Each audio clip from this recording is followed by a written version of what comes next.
জাতীয় সংসদ প্রাঙ্গণে শেষ শ্রদ্ধায় সিক্ত হলেন সাবেক স্বাস্থ্য প্রতিমন্ত্রী ও বিএনপির বর্ষিয়ান নেতা মিজানুর রহমান সিনহা।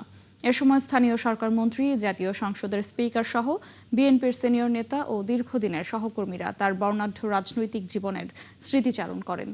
বেলা 11:30টায় জাতীয় সংসদের দক্ষিণ প্লাজায় তার জানাজায় যোগ দেন প্রধানমন্ত্রী তারেক রহমান।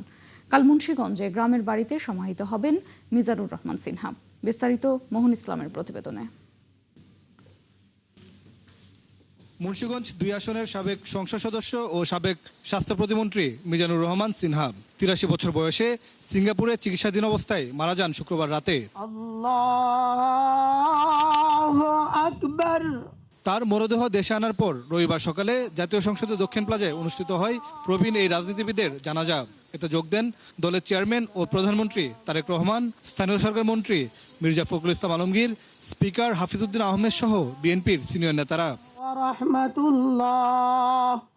জানাজার আগে মিজানুর রহমান সিনহার জীবন বৃত্তান্ত পাঠ করেন ডেপুটি স্পিকার কায়সার কামাল।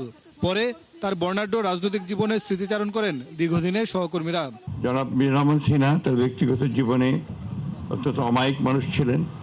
সবসময় সকলের কল্যাণের জন্যই কাজ করেছেন। দলের সদস্য থাকা অবস্থায় তার সঙ্গে আমাদের আপুসিন দেশনেত্রী বেগম খালেদা জিয়ার গভীর একটা আন্তরিক সম্পর্ক ছিল, যে কারণে আমরা সবসময় দেখেছি যে কোনো সমস্যাতেই তিনি মিজানুর রহমান সিনহা বেগম জিয়ার কাছে আসতেন, আমাদের দেশনেত্রীর কাছে আসতেন, ম্যাডামের কাছে আসতেন এবং তার কাছ থেকে পরামর্শ করতেন। একজন দিলখোলা মানুষকে আমরা হারালাম। তিনি শিল্পক্ষেত্রেও অনেক কৃতিত্বের স্বাক্ষর রেখেছেন, সাথে সাথে জাতীয় সংসদে এবং তার রাজনৈতিক জীবনেও সকলের কাছে প্রিয়ভাজন হয়েছিলেন। আমরা আশা করি আল্লাহ তাকে বেহেশত নসিব করবেন। পরে সংসদ সচিবালয়ের খতিব তার জানাজার নামাজ পড়ান।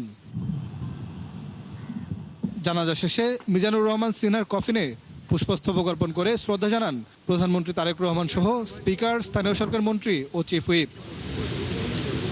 মোহন ইসলাম, 71, ঢাকা।